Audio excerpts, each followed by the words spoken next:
Hello everyone, Mini Moon here, also known as Angie. Welcome back to my channel. And I may have made a few new purchases that I want to share with you guys today. So today I'm going to be going over my recent pickups that I've accumulated over the last month or so. And yeah, there's some good stuff in here. I'm very excited about it. It's probably one of the last bigger hauls before Tears of the Kingdom, because I probably won't feel the need to buy new games while I'm so immersed into the land of Hyrule once again. So I'm so excited. That's literally 3 weeks away as I'm filming this. Let me know in the comments below if you're gonna pick that game up and if you're gonna play it. I'm sure a large majority of people will be playing that game in a few weeks.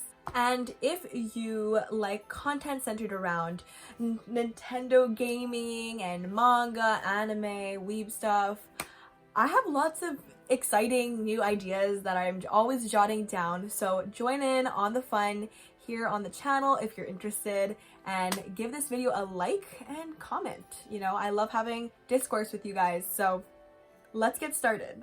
All right, so might as well start with some DS titles that I picked up. So a few videos ago, actually towards the beginning of my channel, I went over really briefly my 3DS and DS collection, but all the games were pretty much loose games because as I was a kid, I was not concerned with collecting. I just wanted to play the game. So of course I lost all the boxes that they actually came in.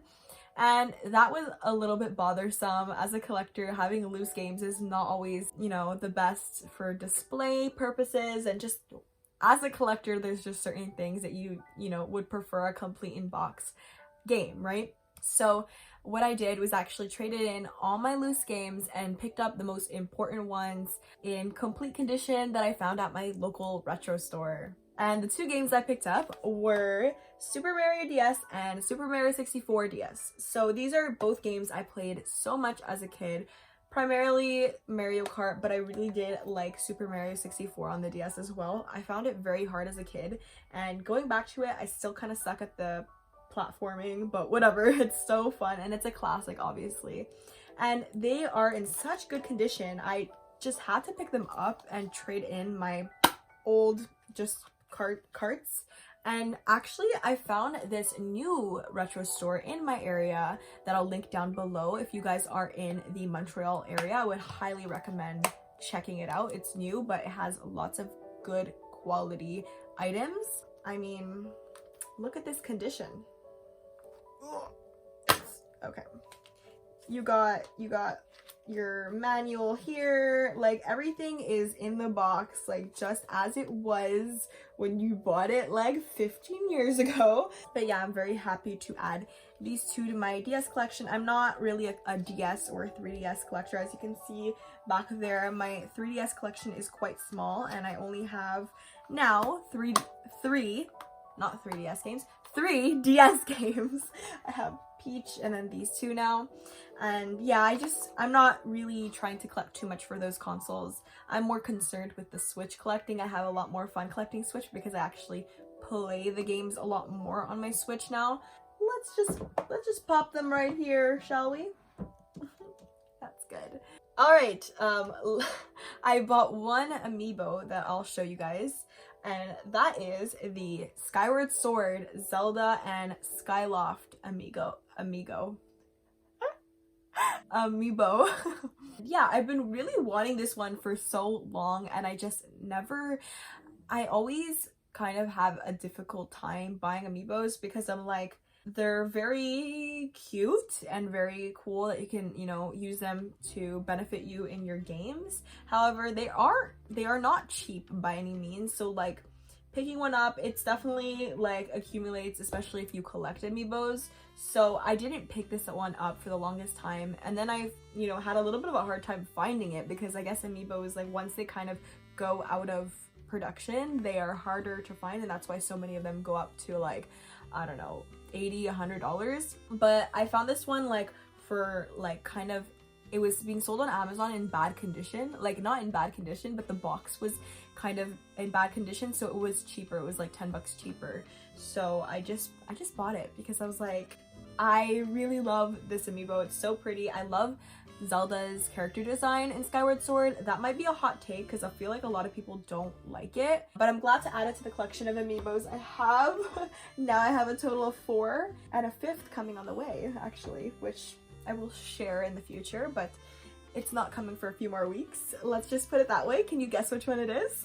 I actually really wanted to play Skyward Sword before Tears of the Kingdom came out, but I don't think that's gonna happen because right now I'm playing a different game and I just don't think I can play that much more before Tears of the Kingdom. I'm in final season as well. I just had Easter. It's been extremely hectic. But let's get into the meat and potatoes, right? The meat and potatoes, which is the Switch games. I'm sure most people who click this video are interested to see the Switch games. So I'm sorry to my fellow people who do not like Otome games, but we have a lot of Otome games coming up.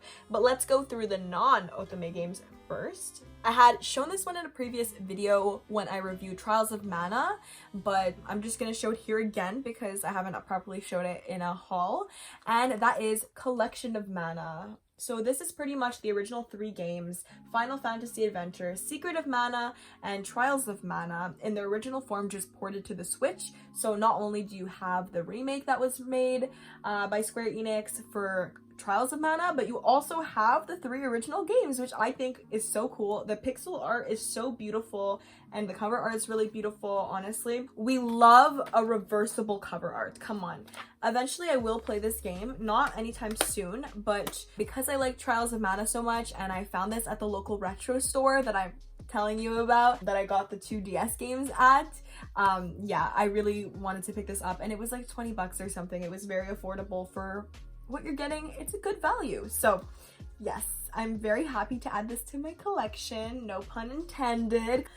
All right, that was a bad joke, but we have more exciting stuff here, okay? Recently I've been wanting to get more into the Atelier series. It just seemed right up my alley in terms of like style and character design, so I really like the idea of it, and it's that cozier JRPG as well, especially with the new game Atelier Ryza 3 that literally just came out like a month ago, or not even. And then also I think they're making an Atelier Ryza anime as well, which is super cool. I wanted to join in on the fun. So I got Atelier Ryza, which is Ever Darkness and the Secret Hideout, as well as Atelier Ryza 2, Lost Legends and the Secret Fairy. I actually made a video on my channel talking about how I found this, and it was the last Atelier Ryza 2 game at a GameStop in all of North America, which was really cool. The second game in the series is actually fairly hard to find. Like on Amazon, it's listed for over $100, so it's a pretty rare game, and I think it still might be available on VGP. So if you're in Canada, I think VGP is a Canadian company, but I'm pretty sure they ship to the US as well. But I got this at my local GameStop used for a really good price, and I was very, very lucky because, like I said, it was the last game in all of North America of this one. And Atelier Ryza 1, I did order it on VGP, so that was much easier to find than Atelier Ryza 2. And obviously I didn't want to jump into the second or third game in the series. I wanted to start at the very start, get a feel for the characters, get a feel for the world, get a feel for the story. I've been seeing reviews on Atelier Ryza 3, and most people say to get the most out of your experience, it's best to actually go back and play the first and second one before you play the third. So I haven't purchased the third one yet because I haven't even played the first 2, so it would be kind of silly of me to purchase the third unless I know for sure that I really, really like it. So maybe if I start playing Atelier Ryza, I love it, I'll probably just order the third at that point. But I don't know if I'm going to be able to jump into it right away. We're only a few weeks away from Tears of the Kingdom, and I'm literally not going to play anything else, so I don't know what to tell you guys. So Atelier Ryza 1, Atelier Ryza 2, I really only picked up the second because it was such a good opportunity. Otherwise I would have only picked up the first, but here we go. We have both of them, and I'm very grateful. I love looking at the cover art inside. Unfortunately, Atelier Ryza 1, I don't know, is it supposed to have cover art? I'm not sure. And then Atelier Ryza 2 does have cover art, which is so pretty. I love it. Okay, next, moving on. Oh, I'm really excited about this next game. Oh my goodness, I've been wanting to try out this game for so long, but physically it's kind of hard to find, and I really didn't want to get it digitally because it actually pains my collector heart to get a game digitally unless like there's no other options. So I looked on Amazon, and I actually looked on the American Amazon because American Amazon often has better selection than the Canadian Amazon, and this is what I got. I got Ys 8 Lacrimosa of Dana. In every single video that I talk about needing more action RPGs, everybody always says, play the Ys series, you're gonna love it. And honestly, I'm so excited because real-time action gameplay is my personal favorite when it comes to RPGs. I like it a lot more than I like turn-based or strategy. So I need to join in on this. Like, I'm so excited. As you can see, I got the, I think, European version of this game. So it's definitely easier to find. However, I don't really mind. The only kind of annoying thing to note for collectors is that the European, I don't know if it's the European version. Maybe it's the UK version. I don't know. There is like a centered title versus American games, or North American games, I should say, are obviously, they start at the very start. And I think the font is different as well. That doesn't bother me too much. There's also like the little green thing at the very bottom here that's kind of annoying on the actual shelf with all my other games. This is the only UK game I have, but it's really like, for me, this is something minor. Like, it doesn't really show that much. I just want the game and I wanted the art. So is this, yeah, this one is also a reversible cover art, which I love. I literally love reversible cover art. I feel like more games need to do that. I'm definitely gonna play this year. People have only really said good things about this game. I haven't really heard many bad things. Like, obviously I think the Switch version performs a little bit worse than like the PlayStation version, but truly, I mean, I'm a Switch gamer. I'm used to all kinds of lagging and whatever it is. Honestly, I haven't had too many problems with my Switch. So thanks, buddy. Okay, so we're almost done here. Not really, but I have to talk about some Otome games. I have 4 Otome games here. So if you're a returning viewer, you probably know that my last video was a review on this Otome game called Olympia Soiree. So if you want a little bit more of like a detailed look into this game from my humble perspective, then definitely go check out that video. I had a lot of fun making it and talking about this game because truly it's amazing. I played it while I was recovering from my wisdom teeth removal and it was the best thing I could have played at that time. So much fun if you're into Otome games, visual novels in general, but with romance aspects. And this one is heavy on the romance and that's why I liked it so much. So check out that video if you want to know more about this game. However, I finished this one already and it's only been a few weeks.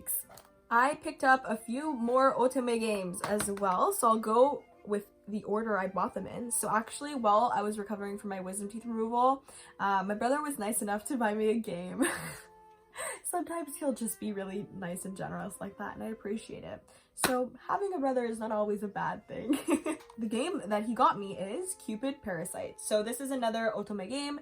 It's a bit more of like a rom-com from what I've heard from the many reviews I've watched, because I literally watch so many reviews when I'm about to get a game. This one, compared to like Olympia Soiree, which has some more serious emotional tones to it, this one is more lighthearted, which is, I feel like, exactly what I need after Olympia Soiree. I just want something fun, chill, and easy to consume without fear of a bad ending crushing my heart and soul. So yeah, I'm really excited about this game. The next one I got is Bust of Fellows, and this is another, you know, visual novel romance game. However, this one actually places less emphasis on romance from what I understand than the other 2 that I just showed you guys. This one's more about plot and characters, and I don't mind. I obviously prefer romance, but I've heard really good things about this game regardless from the Otome game community. Love the subreddit. Super fun there. If you're part of it, hello. So I definitely really am excited to play this game eventually. It's more of like action, kind of in the city, like crime oriented story from what I understand. So I love that. I love good action. And then the last game I picked up, I actually just picked it up yesterday because I saw it was in stock at my local GameStop and I was like, you know what? Why not? Why not? Why should I not buy it, right? That is Pio Fiore Faded Memories. Now this one is also a bit more of an intense romance-driven story, and this one is actually set in Italy in like the 30s or the 20s, the 1920s. It's about like a mafia story, so lots of drama I could expect from this, and I love that. I love that. I love a good drama. So I'm excited to play this as well. And I'm really just excited to get more into some Otome games because I've discovered this genre that I've been missing out on for far too long. So yeah, I'm very happy to add some more to my collection. Oh wait, I'm forgetting a game. I actually did buy a game digitally. I'll show you guys. I thought I was done for a sec, but I actually forgot. I don't like buying games digitally, but like I said, if I have to, I will. And this was one of those points where I had to. So, yeah? No, Dad's gonna buy something from Costco. Probably chicken? So yeah, this game is an Otome game as well. However, it was only localized in a digital form and doesn't have a physical copy here in the West. So I just picked it up. It's Nightshade, which is another romance-driven visual novel. However, what I know about this game is it's like set in like a shinobi kind of ancient Japan, and I love anything and everything like Japan themed and related, so I figured I would probably love this game a lot. So I picked it up because it was on sale, and yeah, I don't think it's on sale anymore, but hopefully it does go on sale again if you are interested in picking that one up. The physical copy, like I said, it's only Japanese. However, it does play English. I looked it up and it was like $100 if you wanted to import it from Japan versus the $30 digitally. Like, sometimes you have to be a bit rational and logical when it comes to being a collector, even though it's hard. Anyways, so that's all I had to show you guys today in terms of recent pickups. And let me know if there's any new games that you're playing or new games that you've picked up, games that you're using to kill time before our beloved Zelda game comes out in a few weeks.